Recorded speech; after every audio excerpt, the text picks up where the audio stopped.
Ladies and gentlemen, 30 ವರ್ಷದ ಮುಂಚೆ neat ಪ್ರಶ್ನೆ ಪತ್ರಿಕೆ ಸೋರಿಕೆ ವಿಚಾರವಾಗಿಯೇ ತಮ್ಮ ಧ್ವನಿಯನ್ನು ಎತ್ತಿ ಹೋರಾಟವನ್ನು ಮಾಡಿದ್ದಂತಹ ಧರ್ಮೇಂದ್ರ ಪ್ರಧಾನ್ ಅವರು ಇವತ್ತಿಗೆ ಅದೇ ನೀಟ್ ಪ್ರಶ್ನೆ ಪತ್ರಿಕೆ ಸೋರಿಕೆಯ ಸುಳಿಯಲ್ಲಿ ಸಿಲುಕಿ ಹೋರಾಟಗಾರರು ವಿದ್ಯಾರ್ಥಿಗಳ ಆಕ್ರೋಶಕ್ಕೆ ಮಣಿದು ತಮ್ಮ ಶಿಕ್ಷಣ ಸಚಿವ ಸ್ಥಾನಕ್ಕೆ ರಾಜೀನಾಮೆಯನ್ನು ಸಲ್ಲಿಸಿದ್ದಾರೆ.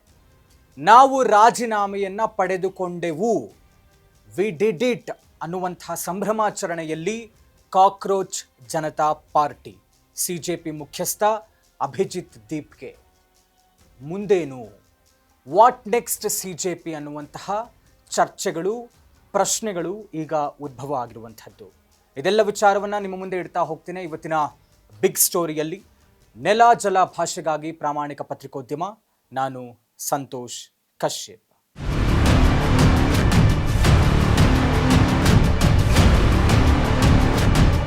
ಎಸ್ ವೀಕ್ಷಕರೇ, ಸೋಷಿಯಲ್ ಮೀಡಿಯಾದಲ್ಲಿಯೇ ರಾತ್ರೋರಾತ್ರಿ ಹುಟ್ಟಿಕೊಂಡಂತಹ ಒಂದು ವೆಬ್ಸೈಟ್, ಇನ್ಸ್ಟಾಗ್ರಾಮ್, ಎಕ್ಸ್ ಖಾತೆಯಲ್ಲಿ ಹುಟ್ಟಿಕೊಂಡಂತಹ ಪಕ್ಷ ಕಾಕ್ರೋಚ್ ಜನತಾ ಪಾರ್ಟಿ, ಜಿರಳೆ ಪಕ್ಷ ಅಂತಲೇ ಈಗ ಖ್ಯಾತಿಯನ್ನು ಪಡಿತಾ ಇದೆ.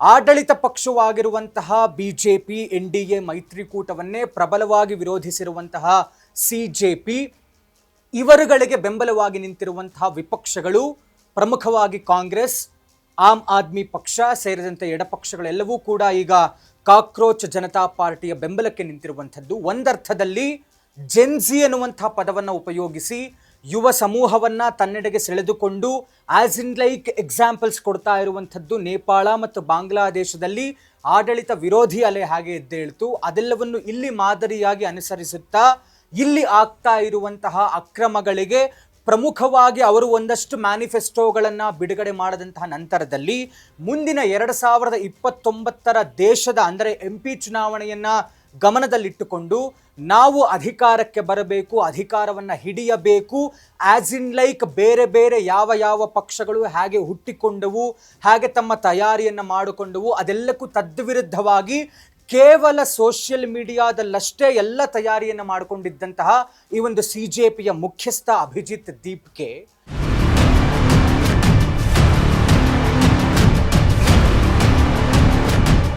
ವಿಚಾರ ಪ್ರಮುಖವಾಗಿ ತೆಗೆದುಕೊಂಡಂಥದ್ದು ಏನು ರಾಜಸ್ಥಾನದಲ್ಲಿ ನೀಟ್ ಪ್ರಶ್ನೆ ಪತ್ರಿಕೆ ಸೋರಿಕೆ ಆಯ್ತಲ್ಲ, 23 ಲಕ್ಷ ವಿದ್ಯಾರ್ಥಿಗಳ ಜೀವನದ ಜೊತೆಗೆ ಕೇಂದ್ರ ಸರ್ಕಾರ, ಕೇಂದ್ರ ಶಿಕ್ಷಣ ಇಲಾಖೆ ಚೆಲ್ಲಾಟವನ್ನು ಆಡಿತು.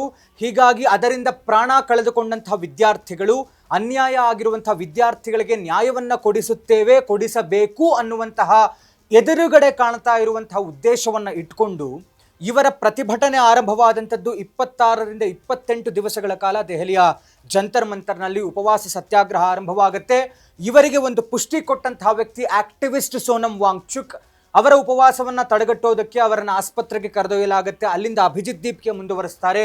ಪ್ರಧಾನಿ ಮೋದಿಯವರ ವಿರುದ್ಧ ಅಧಿಕಾರಿಗಳು, ಒಂದರ್ಥದಲ್ಲಿ ಎಲ್ಲ ವಿದ್ಯಾರ್ಥಿಗಳ ಸೋಗಿನಲ್ಲಿ ಬಂದಂಥವರು, ಬೇಕಾದಷ್ಟು ಜನ ಬೇರೆ ಬೇರೆ ಉದ್ದೇಶಗಳನ್ನು ಇಟ್ಕೊಂಡು ಬಂದಂತಹ ಜನ ಇದ್ರು, ವಿದ್ಯಾರ್ಥಿಗಳು ಇದ್ರು.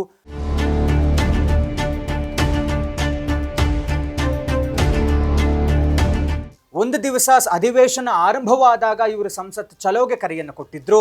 ಸಂಸತ್ ಚಲೋ ಸಂದರ್ಭದಲ್ಲಿ ಒಳಗಡೆ ಒಂದಷ್ಟು ಗದ್ದಲ ಗಲಭೆಗಳು, ಹೊರಗಡೆ ಸಂಸತ್ತಿಗೆ ಮುತ್ತಿಗೆ ಹಾಕೋದಕ್ಕೆ ಪ್ರಯತ್ನಗಳಾದಾಗ ಪೊಲೀಸರು ಮತ್ತು ಪ್ರತಿಭಟನಾ ನಿರತರ ಮಧ್ಯೆ ದೊಡ್ಡ ಮಟ್ಟದಲ್ಲಿ ಹಿಂಸಾತ್ಮಕ ರೂಪವನ್ನು ಪಡೆದುಕೊಂಡಂತಹ ಒಂದು ಘಟನೆ ಆಗುತ್ತೆ. ಅಶ್ರುವಾಯು ಪ್ರಯೋಗ ಆಗುತ್ತೆ, ಲಾಠಿ ಚಾರ್ಜ್ ಆಗುತ್ತೆ, ವಿದ್ಯಾರ್ಥಿಗಳಿಗೆ, ಪೊಲೀಸರಿಗೆ ಗಂಭೀರ ಗಾಯಗಳಾಗುತ್ತೆ. ಅದಾದ ನಂತರದಲ್ಲಿ ಕೇಂದ್ರ ಸರ್ಕಾರದವರು ರಿಯಾಕ್ಟ್ ಮಾಡೋದಕ್ಕೆ ಆರಂಭ ಮಾಡ್ತಾರೆ. JP ನಡ್ಡಾ ಅವರು, ನೀವು ನಮ್ಮನ್ನು ಬಂದು ಭೇಟಿಯಾಗಿ ನಿಮಗೆ ಸಮಯವನ್ನು ಕೊಡ್ತೇವೆ ಅಂತ ಹೇಳ್ತಾರೆ. ಇವರು ತಮ್ಮ ಅಪೀಲನ್ನು ಕೊಡ್ತಾರೆ. ಅದಾದಂಥ ನಂತರದಲ್ಲಿ ಪ್ರಧಾನಿ ಮೋದಿ ಅವರು ಕಾಕ್ರೋಚ್ ಜನತಾ ಪಾರ್ಟಿಯವರಿಗೆ ಅಂತಲ್ಲ, ಜೆನ್ಜಿ ಅನ್ನುವಂಥದ್ದನ್ನು ಅರ್ಥ ಮಾಡಿಕೊಳ್ಳಿ ಅಂತ, ಅವರಿಗೆ ಬೇಗ ತಲುಪಲಿ ಅಂತ ಮಧ್ಯರಾತ್ರಿಯಲ್ಲಿ ಇನ್ಸ್ಟಾಗ್ರಾಮ್ ರೀಲ್ ಮುಖಾಂತರ ಪ್ರತಿಕ್ರಿಯಿಸ್ತಾರೆ. ಅದಾದಂಥ ನಂತರದಲ್ಲಿ ಬಿಜೆಪಿಯ ಒಂದಷ್ಟು ಸಚಿವರುಗಳು ಹೋಗಿ ಸೋನಮ್ ವಾಂಗ್ಚುಕ್ ಅವರನ್ನು ಭೇಟಿಯಾಗ್ತಾರೆ. ಅವರು ಉಪವಾಸ ಸತ್ಯಾಗ್ರಹವನ್ನು ಹಿಂಪಡಿತಾರೆ. ಅದಾದಂಥ ನಂತರದಲ್ಲಿ ನಿನ್ನೆಯ ಮಧ್ಯಾಹ್ನದ ಬೆಳವಣಿಗೆಯಲ್ಲಿ ಧರ್ಮೇಂದ್ರ ಪ್ರಧಾನ್ ಅವರು ರಾಜೀನಾಮೆಯನ್ನು ಕೊಟ್ಟರು.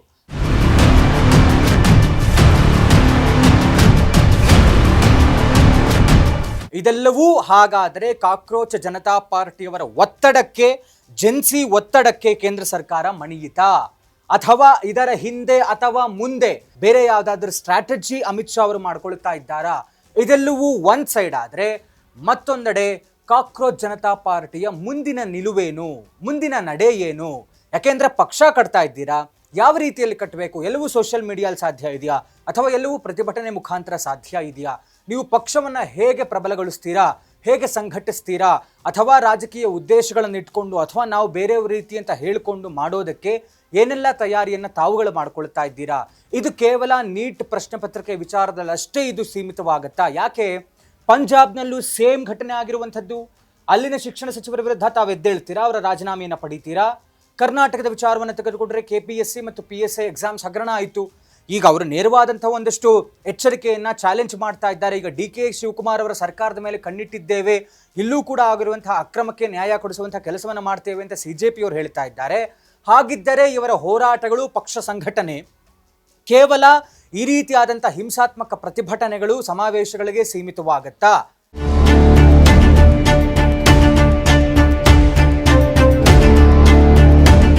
ಅಥವಾ ಏನಾದರೂ ಜನಪರವಾದಂತಹ ಶಾಂತಿಯುತವಾದಂತಹ ಕೆಲಸಗಳನ್ನು CJP ಅವರು ಮಾಡ್ತಾರಾ? ಯಾಕೆ ನಾವು ಈ ಹೋರಾಟದಲ್ಲಿ ಬಹಳಷ್ಟು ಕಡೆ ಗಮನಿಸಿದ್ವಿ, ಮೋದಿಯವರ ವಿರುದ್ಧ, ದೇಶದ ವಿರುದ್ಧ, ಭಾರತ ಮಾತೆಯ ವಿರುದ್ಧ, ಬೇರೆ ಬೇರೆ ಧರ್ಮದವರ ವಿಚಾರವಾಗಿ ಪರವಾದಂತಹ ಘೋಷಣೆಗಳು, ಎಷ್ಟೆಲ್ಲ ವಿಚಾರಗಳನ್ನ ನಾವು ಕೇಳೋದಕ್ಕೆ ಸಿಕ್ತು. ದೇಶ ವಿರೋಧಿ ಹೇಳಿಕೆಗಳನ್ನು ಕೂಡ ಕೇಳೋದಕ್ಕೆ ಸಿಕ್ತು. ಹಾಗಿದ್ರೆ ನಿಜವಾಗಿಯೂ ನೀಟ್ ಪರವಾದಂತಹ ವೇದಿಕೆ ಅದಾಗಿತ್ತಾ ಅಥವಾ ವಿದ್ಯಾರ್ಥಿಗಳಷ್ಟೇ ಅಲ್ಲಿದ್ರಾ? ದೇಶ ವಿರೋಧಿ ಚಟುವಟಿಕೆಗಳಲ್ಲಿ ಇರಬೇಕಾದಂಥವರು, ಆ ಹಿನ್ನೆಲೆ ಉದ್ದೇಶಗಳನ್ನು ಇಟ್ಕೊಂಡಿರುವಂಥವರು ಅಲ್ಲಿ ಭಾಗಿಯಾದ್ರ? CJP ಏನನ್ನ ಹೇಳೋದಕ್ಕೆ ಹೊರಡ್ತಾ ಇದೆ, ಏನಕ್ಕೆ ಕುಮ್ಮಕ್ಕನ್ನು ಕೊಡ್ತಾ ಇದೆ, ಇದು ಯಾರಿಗೂ ಅರ್ಥವಾಗ್ತಾ ಇಲ್ವಾ? ಇದರ ಜೊತೆಗೆ 2-3 ಪ್ರಮುಖ ಬೇಡಿಕೆಗಳಲ್ಲಿ ಒಂದು ಈಡೇರಿತು, ಧರ್ಮೇಂದ್ರ ಪ್ರಧಾನ್ ಅವರ ರಾಜೀನಾಮೆ. ಇನ್ನುಳಿದಿರುವಂಥ 2 ಏನು ಸತ್ತಿರುವಂತಹ ವಿದ್ಯಾರ್ಥಿಗಳಿಗೆ ಪರಿಹಾರವಾಗಿ 1 ಕೋಟಿ ರೂಪಾಯಿ ಪ್ರತಿ ಕುಟುಂಬಕ್ಕೂ ಕೊಡಬೇಕು ಅನ್ನುವಂಥದ್ದು. ಅದರ ಜೊತೆಗೆ ಏನು ಮೊನ್ನೆ ಹಿಂಸೆ ಆಯಿತು, ಅಲ್ಲಿ ಹೋರಾಟ ಆಯಿತು, ಆಗ ಭಾಗಿಯಾದವರ ಮೇಲೆ ಯಾವುದೇ ಥರದ ಕೇಸ್ಗಳನ್ನು ಹಾಕಬಾರ್ದು ಅನ್ನುವಂಥದ್ದು ಇನ್ನುಳಿದಿರುವಂತಹ 2 ಬೇಡಿಕೆಗಳು. ನನ್ನ ಪ್ರಕಾರ, ಅಕಾರ್ಡಿಂಗ್ ಟು ಮೀ, ಇದಕ್ಕೆ ಗವರ್ಮೆಂಟ್ ಒಪ್ಪೋದಿಲ್ಲ. ರಾಜೀನಾಮೆಯನ್ನು ಪಡೆದುಕೊಂಡಿದೆ, ಆದರೆ ಖಡಾಖಂಡಿತವಾಗ್ಲೂ ಸಾರ್ವಜನಿಕ ಆಸ್ತಿ ಪಾಸ್ತಿಗಳಿಗೆ ನಷ್ಟ ಮಾಡಿದಂಥವರ ವಿರುದ್ಧ, ಪೊಲೀಸರ ಮೇಲೆ ಕೈ ಮಾಡಿದವರ ವಿರುದ್ಧ, ಸರ್ಕಾರದ ವಿರುದ್ಧ ಧಿಕ್ಕಾರ ಕೂಗಿದವರ ವಿರುದ್ಧ, ಇವರೆಲ್ಲರ ಮೇಲೂ ಕೂಡ ಕಠಿಣವಾದಂತಹ ಕ್ರಮ ಆಗೇ ಆಗುತ್ತೆ ಅನ್ನುವಂಥ ಲಕ್ಷಣಗಳು ಈ ಕ್ಷಣಕ್ಕೆ ಬರ್ತಾ ಇರುವಂಥದ್ದು, ಗೊತ್ತಾಗ್ತಾ ಇರುವಂಥದ್ದು.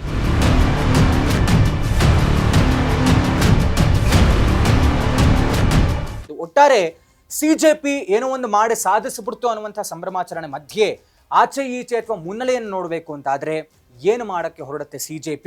ನಿಜವಾಗಿಯೂ ಜನಪರವಾದಂತಹ ಒಂದು ಚಿಂತನೆಗಳನ್ನು ಇಟ್ಕೊಂಡು ಅಧಿಕಾರಕ್ಕೆ ಬರಬೇಕು, ಪ್ಯೂರ್ಲಿ ನ್ಯಾಷನಲಿಸ್ಟ್ಸ್ ಆಗಿರುತ್ತಾರಾ? ಆಂಟಿ ನ್ಯಾಷನಲ್ಸ್ ಜೊತೆಗೆ ಸೇರ್ಕೊಂಡು ಏನಾದ್ರು CJP ಮಾಡೋಕ್ಕೆ ಹೊರಡ್ತಾರಾ? ಮುಂದಿನ ದಿನಗಳಲ್ಲಿ CJP ನಡೆ ಏನಾಗಿರುತ್ತೆ ಅನ್ನುವಂಥದ್ದನ್ನು ನಾವು ಕಾದು ನೋಡಬೇಕಾಗಿದೆ. ಇದಾಗಿತ್ತು ಇವತ್ತಿನ ಬಿಗ್ ಸ್ಟೋರಿ. ನಿಲಾಜಲ ಭಾಷೆಗಾಗಿ ಪ್ರಾಮಾಣಿಕ ಪತ್ರಿಕೋದ್ಯಮ. ನೋಡ್ತಾ ಇರಿ ಫೋಕಸ್ TV ಕನ್ನಡ.